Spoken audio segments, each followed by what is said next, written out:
Was hat die Genossenschaft für steuerliche Vorteile? Weil gehen wir mal davon aus, die meisten Genossenschaften, die wir heute gründen können, sind nicht steuerfrei. Aber was hat sie für Vorteile? Perspektive Ausland. Der Podcast für Unternehmer und Freiberufler, die es ins Ausland zieht. Egal ob Steuerplanung, Auslandsfirmengründung oder Lifestyle-Fragen. Hier geht's jede Woche zur Sache. Und hier sind deine Gastgeber, Daniel Taborek und Sebastian Sauerborn. Also Sebastian, heute wollen wir uns ja nochmal zum Thema Genossenschaften unterhalten. Und es gibt ja eine ganze Menge Halbwahrheiten oder auch Unklarheiten über Genossenschaften im Internet. Und heute wollen wir mal darüber sprechen, was wirklich funktioniert, für wen eine Genossenschaft eine lohnende Sache sein kann, für wen auch nicht. Und es gibt ja nicht nur die Möglichkeit, mit der Genossenschaft Steuern zu sparen, sondern auch ist es ein sehr interessantes Instrument, um sein Vermögen zu sichern, vielleicht eine bessere Erbplanung zu machen. Eine höhere Insolvenzsicherheit bietet eine Genossenschaft möglicherweise. Und man kann generell auch die Vermögens- und Unternehmensnachfolge besser planen. Und deswegen, Sebastian, heute unser Thema: Wie funktioniert eine Genossenschaft und wo liegt der Unterschied zur GmbH oder zu einer Aktiengesellschaft?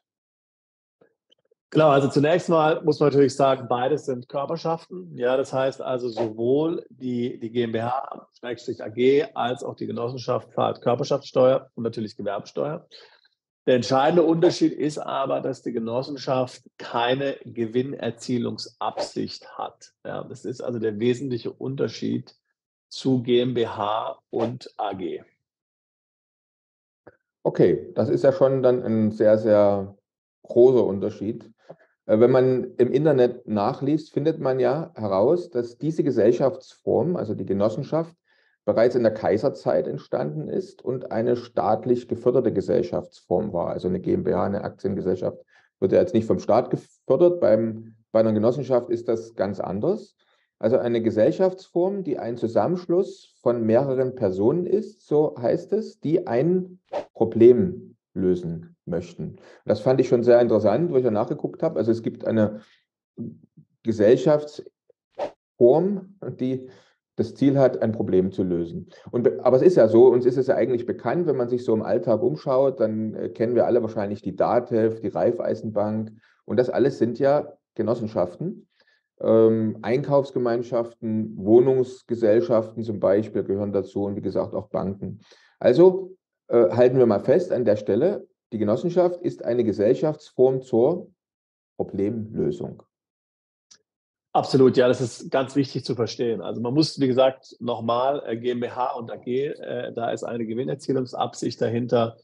Bei der Genossenschaft geht es um eine Problemlösung. So, jetzt würde man vielleicht denken, was für ein Problem, ein gesellschaftliches Problem, die Welt vom Hunger zu befreien, die Welt vom Krebs zu befreien und so weiter und so fort. Also möglicherweise ja, aber man kann es natürlich auch als etwas sehr Persönliches sehen. Ja, also das Problem meiner persönlichen Vermögensverwaltung in irgendeiner Weise hier günstig zu erledigen oder aber sich um die Unternehmensnachfolge zu kümmern. Auch das ist ein Problem, was gelöst werden muss. Eine bessere Insolvenzabsicherung. Ja? Alles das sind Probleme, die über eine Genossenschaft gelöst werden können oder zumindest teilweise gelöst werden können. Und da muss man also hier jetzt sozusagen vom sehr allgemeinen, von den sehr großen Problemen umdenken letztlich auf die persönlichen kleinen Probleme, die eine Genossenschaft für mich möglicherweise lösen kann. Ja, klingt total interessant, ne? Und wenn man sagt, normalerweise ein gesellschaftliches Problem, also einer größeren Gesellschaft, aber die kleinste Zelle der menschlichen Gesellschaft ist nun mal die Familie. Und deswegen interessant, also die Genossenschaft kann sozusagen auch Probleme der kleinsten Zelle der menschlichen Gesellschaft, nämlich der Familie, lösen, meiner Familie beispielsweise. Interessant, für einige mag das sehr eigenartig klingen, aber gerade deswegen sprechen wir ja heute. Und genau das macht die Genossenschaft ja auch so interessant.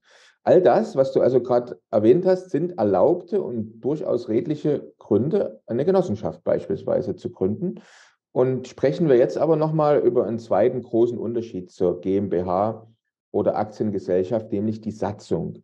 Die Satzung ist ja der Kern, das Herz, der Motor der Genossenschaft, könnte man sagen, und ist hier bei einer Genossenschaft viel, viel wichtiger als bei einer anderen Gesellschaftsform, weil genau die Satzung ja entscheidend dafür ist, ob man mögliche steuerliche Vorteile gewährt bekommt und das ist nämlich ganz interessant, die Satzung entscheidet, ob eine Genossenschaft überhaupt gegründet werden kann oder darf letztendlich, also ob es zu einer Eintragung einer Genossenschaft kommt. Und ja, das wollen wir nochmal ganz klar unterstreichen. Also wenn irgendwas mit der Satzung nicht stimmt bei einer Genossenschaft, kann es dazu führen, dass ich da den ganzen Aufwand in die Gründung reinstecke, aber es kommt letztendlich nicht zur Eintragung. Und deswegen die Frage, Sebastian, wie geht man bei der Gestaltung der Satzung vor? Worauf kommt es an? Was ist wichtig dabei? Ja, also zunächst mal muss man sich davon verabschieden, wenn man jetzt hier von einer Satzung für eine Genossenschaft spricht, dass es irgendwie so 3 Zeilen Text ist, wie man das ja vielleicht manchmal kennt, ja, und ganz allgemein definierter Text auf Englisch sagt man dazu Boilerplate-Text, ja.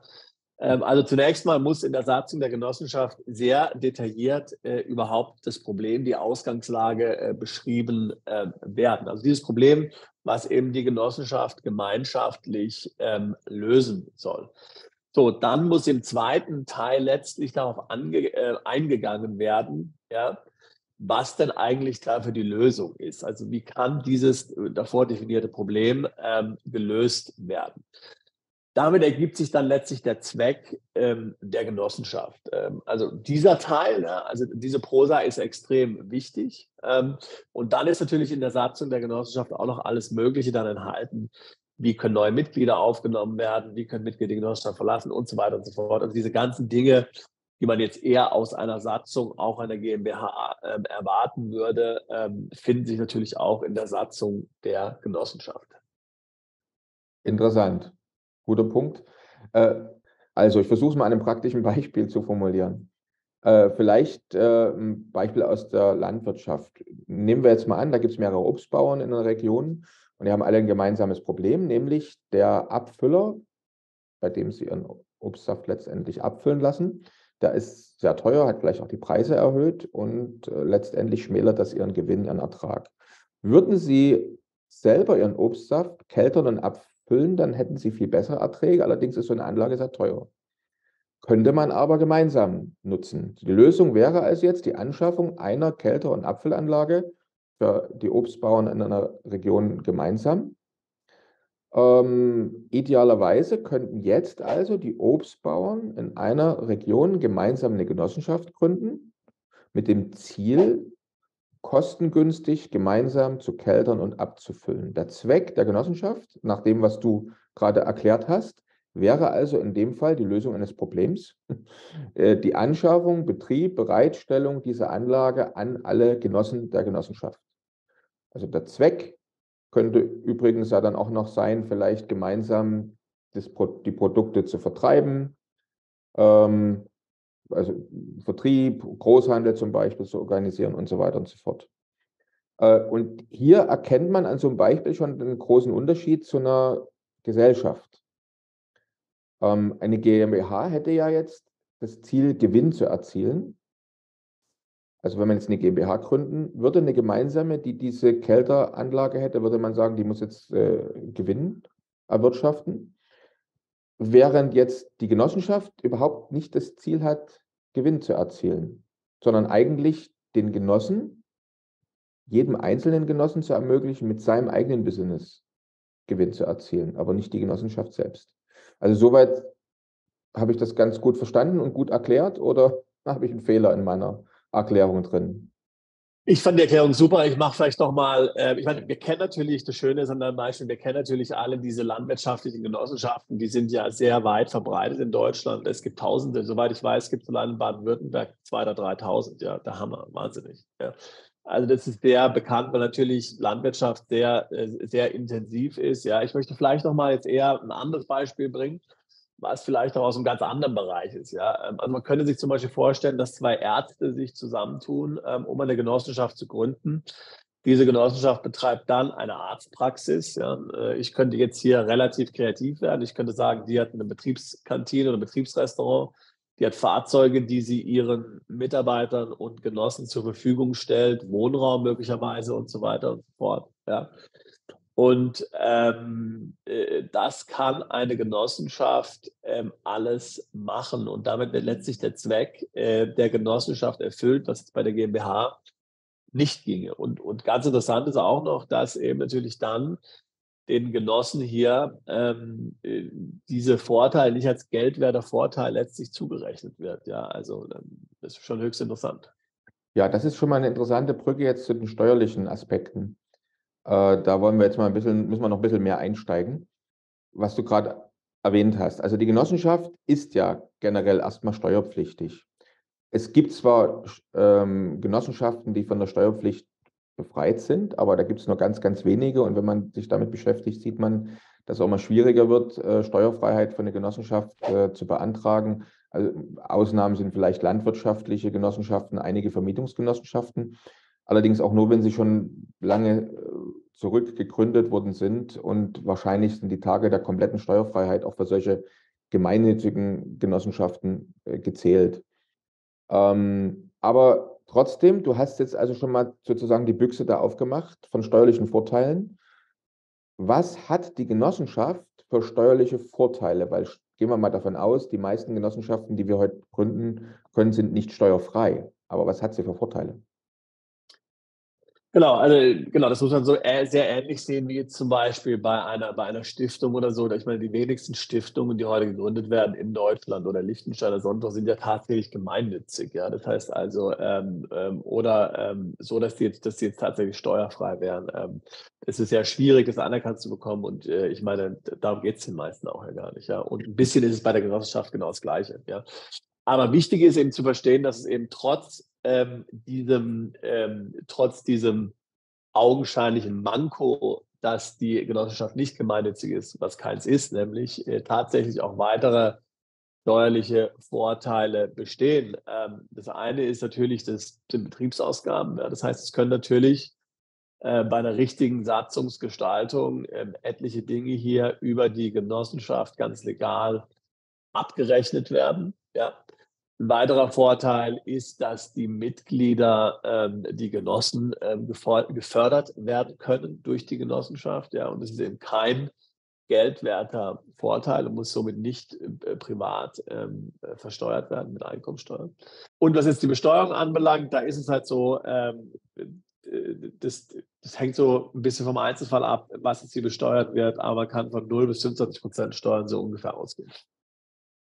Klingt interessant und eröffnet natürlich ungeahnte Möglichkeiten und man erkennt auf den ersten Blick einige Vorteile gegenüber einer GmbH oder einer Aktiengesellschaft. Ich versuche das, was du jetzt gerade gesagt hast, trotzdem für mich selber und für unsere Zuschauer und Zuhörer nochmal an einem Beispiel festzumachen. Also würde jetzt beispielsweise der Zweck der Genossenschaft sein, also das hätte ich in den Statuten der Satzung sozusagen der Genossenschaft so geregelt, dass Mitgliedern oder den Genossen Fahrzeuge bereitgestellt werden, würden die nicht unter eine sogenannte 1%-Regel fallen. Also wenn ich jetzt in einer GmbH wäre und ich stelle jetzt Mitarbeitern ein Fahrzeug beispielsweise zur Verfügung, würde das ja unter die 1%-Regel fallen und müsste versteuert werden.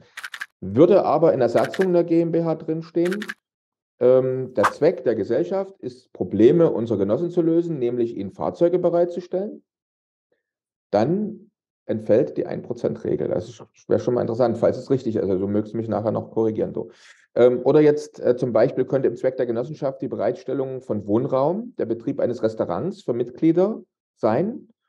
Also dass man da Mittag essen kann zum Beispiel.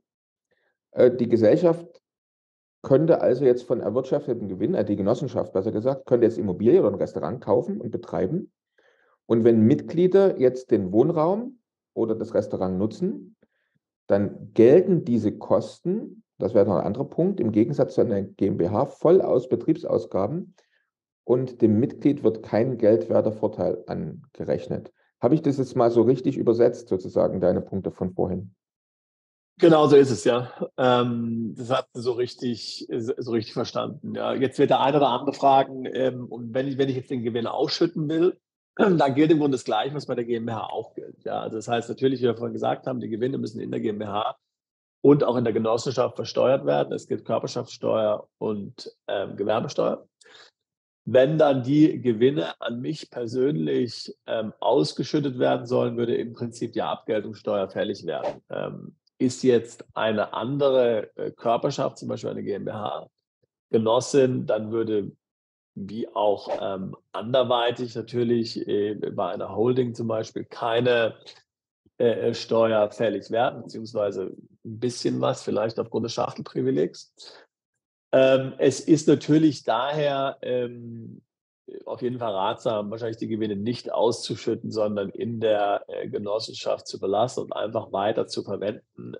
Man muss so ein bisschen daran denken, dass jetzt die Genossenschaft ja so ein bisschen in Richtung Konzern geht, wo man letztlich dann die Steuervorteile nutzen will, die Konzerne haben, die ja immer darauf beruhen letztlich, dass die Mittel, das Vermögen, die Gewinne im Konzern bleiben und im Grunde nicht ausgeschüttet werden und dort letztlich steuerlich bevorteilt weiter angelegt und dann auch vermehrt werden können. Ja? Also das heißt im Grunde genommen, die private Ausschüttung an mich selbst ins private Vermögen als Genosse ist im Grunde nicht gewünscht und ist im Grunde auch nicht tatsächlich jetzt hier besonders günstig, aber auch nicht teurer als bei der GmbH.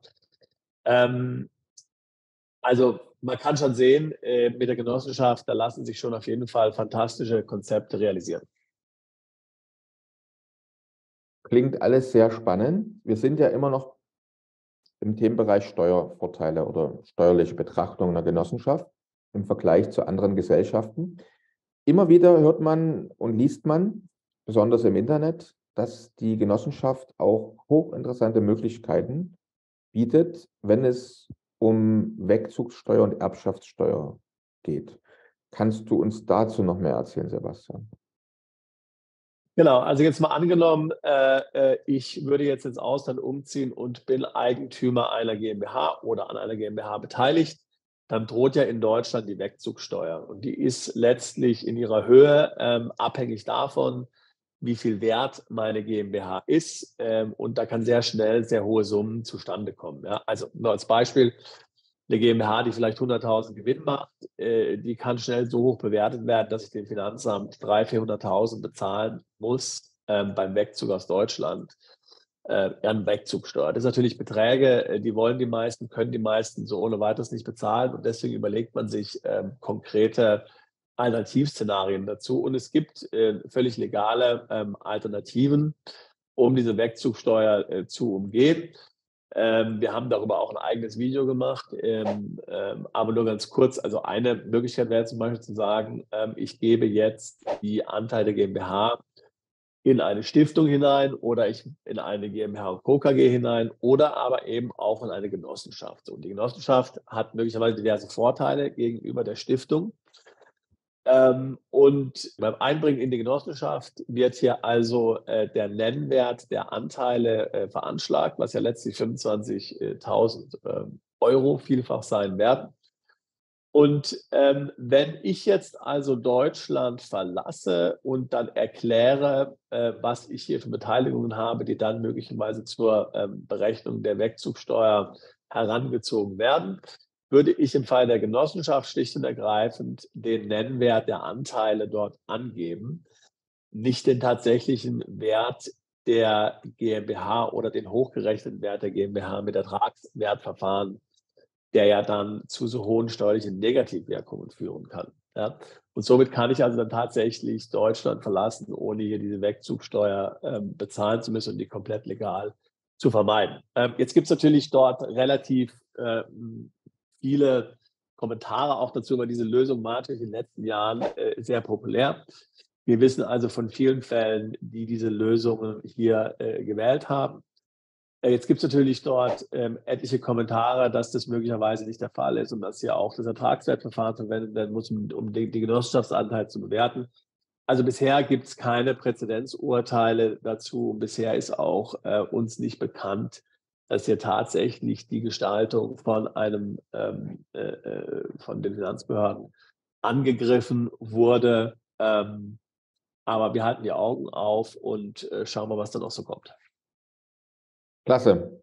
So, dann war das jetzt die Wegzugssteuer. Wie sieht es denn in Bezug auf die Erbschaftssteuer aus? Im Grunde gilt genau das Gleiche im übertragenen Sinn, was ich gerade eben für die Wegzugssteuer gesagt habe. Ja, also ich habe eine GmbH und ich gebe jetzt die in eine Genossenschaft ein. Dann vererbe ich letztlich nicht die GmbH, sondern den Genossenschaftsanteil und der wird eben auch wieder auf Nennwertbasis vererbt. Und was natürlich dann ein sehr geringer Betrag ist, womit ich dann auch wieder hier doch deutlich möglicherweise Erbschaftssteuer sparen kann. Auch hier, wie gesagt, gibt es natürlich wieder Fragen, ist es wirklich so, hat es wirklich so Bestand, kann das so gemacht werden?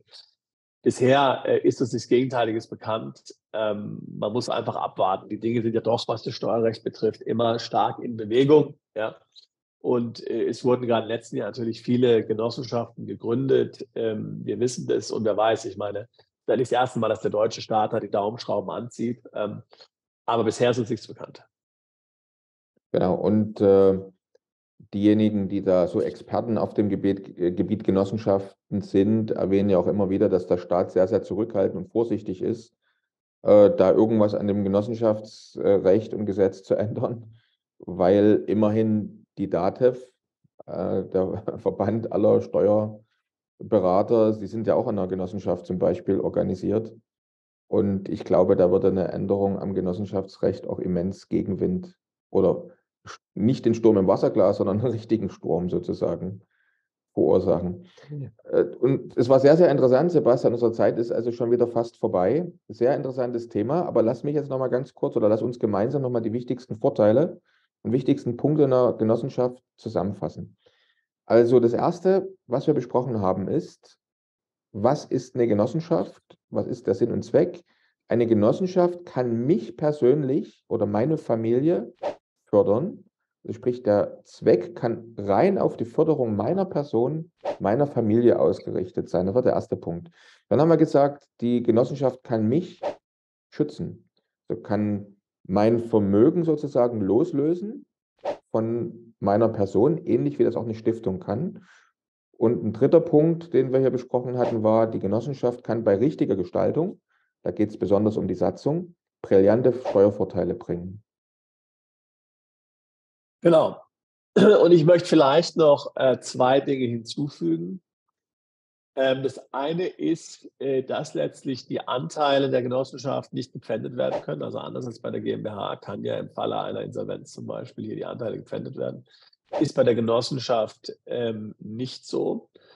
Und auch eine zeitverzögerte Rückzahlung von 2 Jahren der Genossenschaftsbeiträge, die ja relativ gering sind, also ich sage jetzt mal 1.000 oder 2.000 Euro, wie gesagt, sind ja nur zeitverzögert durch die Genossenschaft zurückzahlbar. Wenn ich jetzt sage, okay, ich trete aus der Genossenschaft aus, ich muss Geld locker machen für den Insolvenzverwalter. So, und damit ist es natürlich auch für den Insolvenzverwalter uninteressant, wenn ich da in 2 Jahren irgendwie, keine Ahnung, einen kleinen Betrag von 1.200 oder 2.000 Euro erwarte. Ja? Und natürlich das ganze Vermögen der Genossenschaft ist unangreifbar. Das ist also dann fast schon ähnlich wie eine Stiftung, weil ja letztlich die Genossenschaft keine Eigentümer in dem Sinne hat. Und natürlich, wie wir vorhin gesagt haben, hat die Genossenschaft zwar an sich eine niedrigere Besteuerung als jetzt zum Beispiel die GmbH, aber es ist natürlich möglich, hier auf andere Weise Kosten geltend zu machen als bei einer GmbH, die ja eine Gewinnerzielungsabsicht haben muss. Und somit ist das ganze steuerliche Szenario bei der Genossenschaft auf jeden Fall interessanter im richtigen Kontext als bei der GmbH. Klasse. Also vielen Dank für diese gute Zusammenfassung. Jetzt nochmal, gerade am Ende auch diese beiden Punkte.